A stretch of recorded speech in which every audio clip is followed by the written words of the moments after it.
Hello, my name is Mike Pastella. I'm the Assistant Director of Campus Life for Student Involvement, and I look forward to sharing with you during today's program, Leadership, It's Not What You Think It Is. So for this program, there'll be times where you can pause the video, discuss this with your organization or your class or your residence hall, and then be able to continue the video as well. And I'll share this at the end, but I'm happy to present this live to you and your organization as well. You can just follow up with me at the end. What is leadership? Now, that is a dynamic question. What is leadership? And for me, and for many leadership scholars, that triggers many more questions. What does it mean? Where do we find this thing, leadership? Who's involved in it? Is it demonstrated? Is it important? I would say it's important, but why is it important? And how do these things play out? And how do we think of it? So this would be one of those times to think about pausing the video and taking a moment to yourself to answer those questions. And then feel free to restart the video.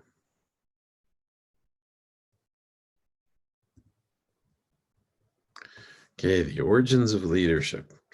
The word leadership is actually relatively young in the English language. It only started showing up in the 19th century, unlike the word leader, which had predated it by a long time. Since the 70s, there have been thousands of articles, studies, books published on leadership, tons of things out there to read. You could read till the end of time on leadership that way. However, most of these things, particularly through the 70s and 80s, predominantly looked at what happens with one person, the person with the title, the person who would be the leader, and what that leader does. So leadership was like that is what the leader does, and it's something that was directional, top down, and often confused leadership with good management. And for today's presentation, we're going to look at that as the industrial model of leadership in regards to what the leader does and confusing it with good management. So, kind of a reverse order here. We're going to look at management first to then help us look at leadership differently. So management defined. Management is an authority relationship between managers and subordinates through which activity is coordinated to achieve a stated purpose. Now that definition is adapted from Joseph Roth's work, Leadership for the 21st Century. And Joseph Roth is one of the most quoted leadership authors in the last 25 years because of his seminal work in the early 90s and starting to move things forward. And he realized to more completely define leadership, it was key to first define management. Now we're going to break that down.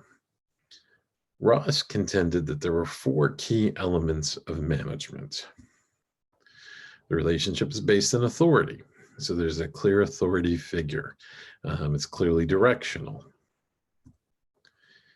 Managers and subordinates are the people in this relationship. So there's a clear defined manager or managers and multiple subordinates. Managers and subordinates will coordinate their activities. So this means that there is a coordination to activities, something planned. So this could be in a job description. This could be through a to-do list. This could be a reflection of the mission of a student organization or a business or an area of work. But the activities are coordinated. They're known in advance. Managers and subordinates achieve a stated purpose.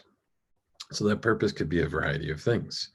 It could be a committee chair working with volunteers who are members of the group to run an efficient program, a program that's been run for many, many years, and running it efficiently that way.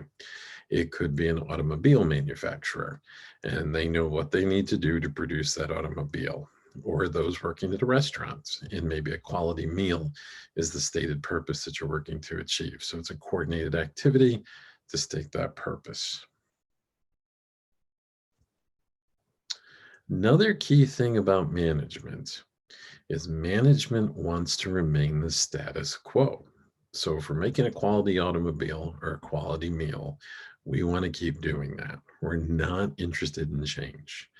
So the stated purpose isn't going to change much. The automobile maker is going to make automobiles. The restaurant's going to make the quality meal. The student org is going to do the program. In management, roles and responsibilities do have hierarchy. And again, it's predefined. Authority is always with the manager. It's never going to be with the subordinate. You know, going into the relationship, who the authority is, who the manager is. Managers are not free to develop management relationships with subordinates of their own choosing, and vice versa. Subordinates can't pick their own managers. So, for example, if this were in a residence hall setting and an RA decided, you know what, it's been great working in Oneida, but I'd really like to be lakeside and go to Waterbury. They can't decide just one day to move and pick a new manager and live in Waterbury, and vice versa. Someone in Waterbury who's like, you know, the wind off the lake's a little too much for me right now. I'd like to be inland a little more. I want to go to Hart. They can't do that. It's set up in the authority relationship. You know the job description, you know the manager, and you can't change places. The RA will not become the hall director. The hall director will not become the RA. So management is sustained. The relationship is sustained.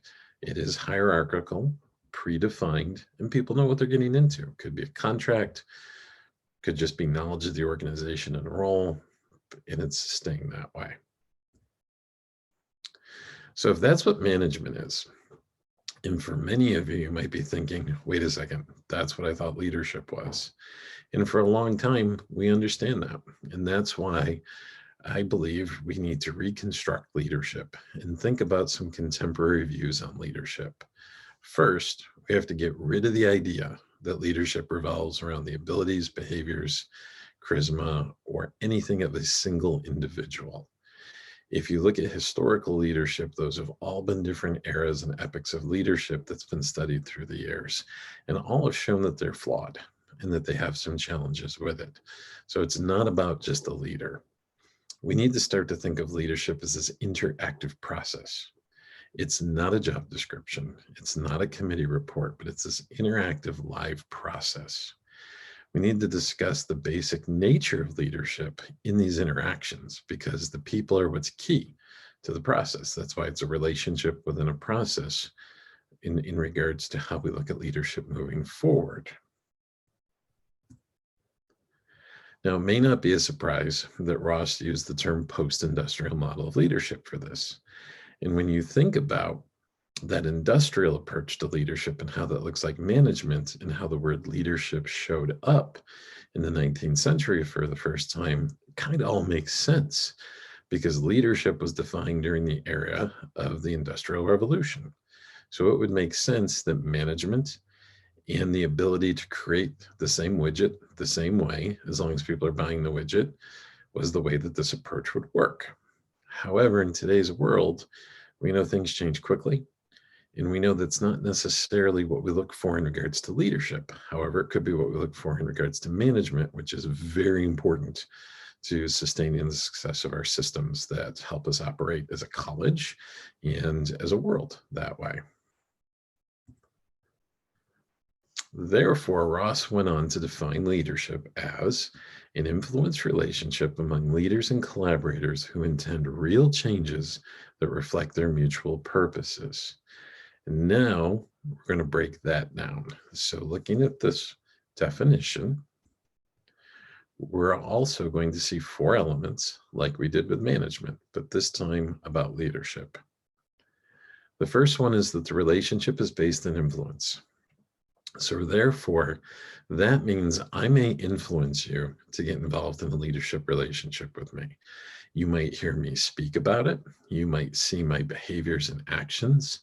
You may know that there's a community issue out there, and then you've realized or identified me as part of the person working on that in the community, and it's something that speaks to you as well. So you want to get involved because you're influenced by those people who are working on it. So it's based on influence. Leaders and collaborators are the people in this relationship. And the word collaborator could be used, you could use follower, you could use participant. You don't have to necessarily use the word collaborators. Going back to Ross, though, he believed in his research and his surveying of people that there was so much baggage with the term followers. He knew he had his work cut out for him claiming and redefining leadership, so he decided to use other words that way. But followers, participants, all work for collaborators as well. So we have leaders and collaborators in this relationship. The leaders and collaborators intend real change. So they're looking at changing something. This might be changing how an institution does something. This might be eradicating institutional racism in a situation. This could be the heart of many social justice movements. This could be creating a new program, a new offering. This could be a radical new way of looking and doing things. So it's an intended real change and a transformative change. So we're not looking at Baskin Robbins adding another flavor and becoming 32 instead of 31. That would not be a real change. That would just be a slight change to a menu. Leaders and collaborators develop mutual purposes. So the leaders and the collaborators, they're in on this together. They believe and share this mutual purpose, this idea. We're making this change for this. And that could be a political movement. That could be a business change. That could be creating a new organization. That could be redefining a major program for an organization and how you do things, how you look at philanthropy, how you look at meeting in Zoom versus in person. So leaders and collaborators develop mutual purposes. Everyone's in on it. It's not just the leader. And then, and this is a paradigm shift. So this is a change from looking at things. Leadership is episodic. It doesn't keep going. So leadership is a relationship that occurs during a specific time. So we can relatively see a start and end point. Now, what's interesting about that is you may not know it until you're looking back. So it might be where you look back and say, hey, this is where this leadership process took place. It started here and it ended here. It may not be as easy to see when you're in the process itself, but it might be, especially if it's intentional and you know you're going into it that way. But you might look back and be like, oh, well, based on those 4 elements, I have experienced this when my club made these changes and started approaching things this way. So that's something that is in an episode. The mutual purposes may change. So you may know that for the first time ever, your club is looking to do philanthropy and community service. And you may start down a path thinking, well, this is what we want to do. But you may take a different approach to that because you may have collaborators who introduce ideas to leaders that affect and move that, and that's okay. And that's one of those key things with these roles in the relationship. Influence is shared among leaders and collaborators. So it's going both ways. Leaders are influenced by the collaborators and collaborators are influenced by the leaders. This is not a one direction thing. This is a multi-direction thing. So through persuasion, leaders may be contending with other leaders for collaborators. You certainly see that in a political setting. So if you're running for an office in your student organization, you're trying to persuade or influence people why they should vote for you. The person running against you is doing the same thing. But again, it's a persuasion, it's an influence. The people who vote have their free will to determine whoever that wants to be. Collaborators, therefore, get to pick their leaders. Unlike that hall situation we talked about with RAs for management, the collaborators can decide, hey, you know what? I'm going to support Mike on this. But on this next thing, they might decide, you know what? I'm going to support Julie, and that's okay. They get that choice. And leaders and collaborators can change processes, places within the process. So with that, a leader may become a collaborator, and a collaborator may become a leader. And it's not title dependent. Someone may still have the title that also refers to them as a leader, but they may move into the role of being a collaborator and empower that collaborator to lead the process, even though the title might be with the collaborator then. Therefore, leadership and management are distinctly different and may not be what you think they are if you were thinking of them as the same light versus seeing them as 2 different relationships set in 2 different processes. Now, I tend to be a visual learner at times. So for this management relationship, to kind of show how this works, if we look at the axis of level of influence over time, and we think of managers and subordinates as the people in this relationship, it's not going to change. So if I hire someone and I'm their manager and we have a performance or job description and they're doing their work for the period of time of that contract, that relationship, I'm the authority, I'm the manager, they're the subordinate, that's never going to change. However, I could have a leadership relationship, which could be very different. Over time and the level of influence, a leader could move into the collaborator role, and then they might move back to the leader role. They might stay in the collaborator role. The collaborator could move into the role of a leader and maybe stay there, or maybe move back to the collaborator. So these can move, they're fluid. They're not straight lines like management above it. So that's something to think about how that plays out in this relationship. So a committee chair will always be the manager and the committee members would be the subordinates. But if they create something new and transformative and they have this intended real change, that's a leadership relationship. And maybe the collaborators are the people who have the great idea and influence the leader, and therefore it's the members, not the chair, that take the role as leader. It can move that way. Now, to help show that again, side by side, as we move through leadership and management. So again, we look at leadership as an influence relationship. It's something where it's based on that influence, it's based on that persuasion. It isn't an authority relationship. In the authority relationship, there is a clear authority, there's a clear chain of command, a clear hierarchy that way. Leaders and collaborators are the people in the leadership relationship. Now, that may start out because the leader has a title. It may not, though. It could be that the person who's the mailroom clerk comes up with the greatest idea, and the CEO says, how do I become your collaborator? How do I empower you to be the leader in the mailroom for this transformative, intended real change for our work and our process and our business and what we do? Where management, it's the managers and the subordinates. When I know when I go to work who my supervisor is. People who go to work and I'm their supervisor, they know who I am. And those are preset defined things that aren't going to change within that authority relationship, unlike leaders and collaborators where the influence could move things around. In leadership, we're looking at an intended real change, something significant, something transformative, where an institution changes, a service profoundly changes, something new comes onto the scene. Management's coordinating those activities. This is what we need to do to get this done. You have a job description, you have a checklist, you have a goal that you know this is what I have to do during my shift, and you coordinate that activity with your supervisor, the manager in that authority relationship to get it done. In leadership, those intended changes reflect a mutual purpose. So the leaders and collaborators are both tied to this. There's a passion there. There could be a sentimentality there. There's a, we're in this together, regardless if you're the leader or collaborator, and they all own it. It's something that means a lot to them that way.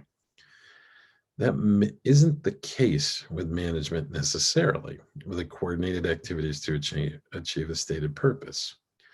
So during my undergraduate years, when I worked at Burger King, I cared about my job. I worked hard. I did a good job there. But I went in and coordinated the activities to achieve the stated purpose. If I was running the kitchen, it was about how many meat patties to have ready to go, how to have the buns there, how to anticipate the rush and work through it to achieve that stated purpose. I wasn't going into Burger King thinking that, you know what, I'm going to make a real change today. We're going to do something and create a mutual purpose and do something profound, like trying to create a new community program to help people who live in this area of the town.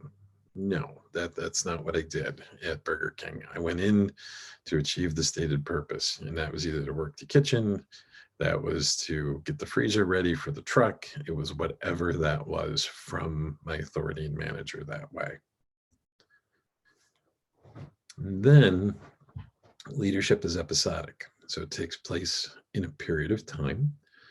Management's sustained. So something, if there's a coordinated activity and it's meeting a stated purpose and it's popular and it's getting the job done, it could sustain for years.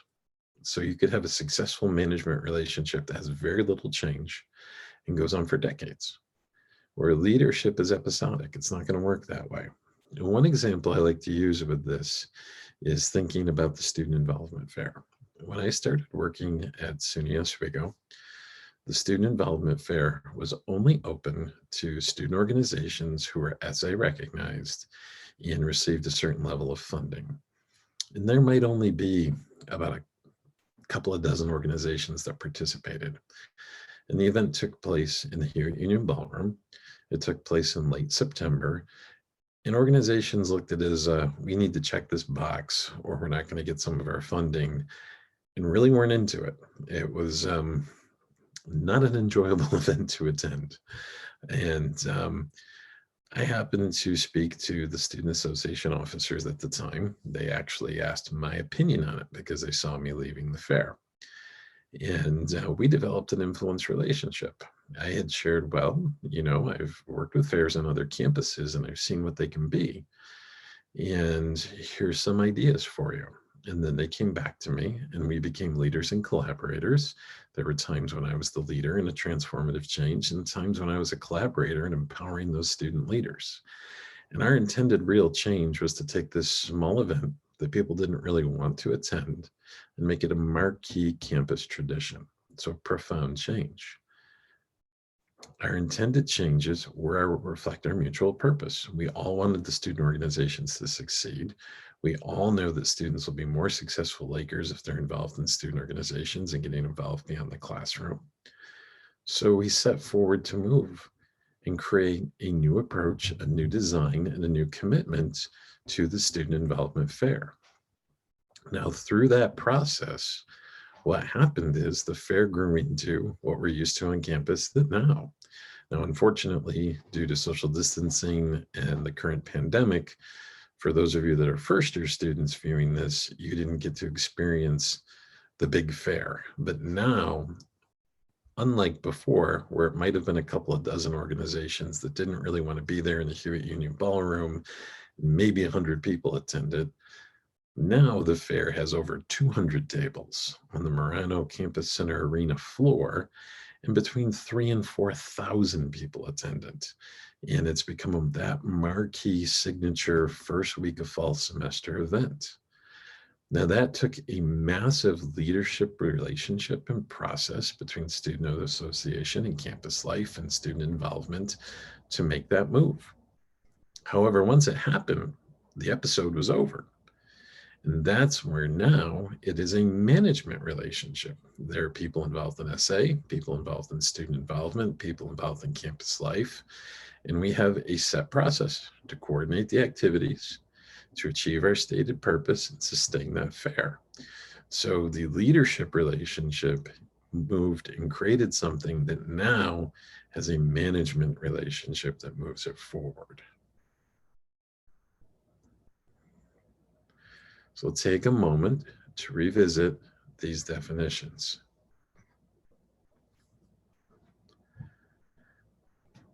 And part of what was key in this research is thinking if we're looking at management and leadership and we come into a classroom or we come into a student organization meeting, we don't want to get to a spot where we're looking at that and thinking, hey, what's management or what's leadership? And if you have 30 people in the room, you get maybe 25 different answers. If you were to walk into a room, most people who have grown up in the United States, and we were to say, hey, define basketball, define baseball. Most people, even if they don't know the general rules of the sport, are going to be able to explain basketball to a certain level that you know it's not baseball, and baseball's not basketball.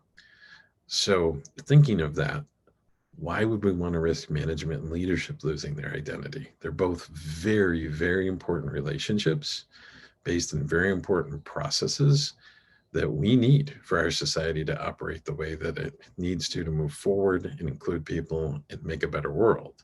So let's make sure we define them so that we have a general understanding of this is management and this is leadership.